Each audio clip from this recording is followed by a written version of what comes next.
bini'aadamka sidiisaba waa kartidiisa waxaa la tilmaamaa hay'adaha cuntada adduunka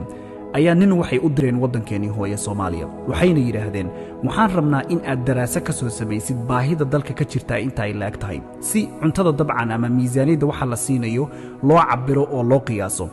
wuu baxay waddankii buu tagay kadib markuu daraasad dheer soo sameeyay ayuu wuxuu ku soo laabtay golihii iyo meeshii uu ka tagay warka looga diray inuu warku soo celiyo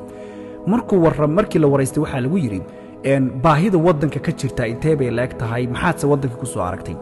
wuxuu yiri anigu dad baahan ma soo arkin waxaan arkay buu yiri dad aan lahayn xeeladii ay cuntada kula soo bixi lahaayeen maxaa yeelay waddankeena hooyo ayuu fiiriyay barwaaqadiisa iyo khayrka yaalla maanta wuxuu fiiriyay dhulka iyo sida uu maanta u irmaan yahay oo qofkii u baahan in wax kala soo baxo wax kala soo bixi karo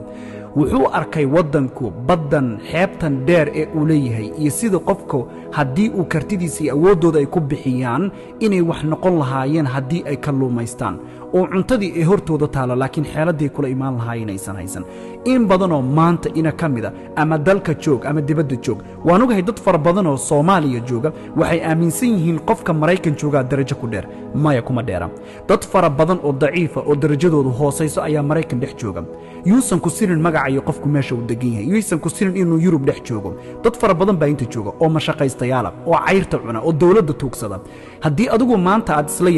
yaaban tahay dad fara badan oo waddankii jooga oo darbiyada fadhiyo tuugsanay iyagoo awood u leeyahay shaqaystaan waxaan ku sheegay dad fara badan oo Mareykan jooga tuugsada buuxa sida darteed hayso arkin meesha aad joogtid ha isku cabirin haysoronin meesha aad joogtid maanta haddaad ka tagtid fursad wanaagsan baad heli lahayd haddaad ka tagtid sidaas aad qaban lahayd su'aasha aan ku weydiinaya adiguna naftaada inaad weydiisido ku xukuntid ay tahay inta yare awooda maanta aad haysatid maxaad ku qabataa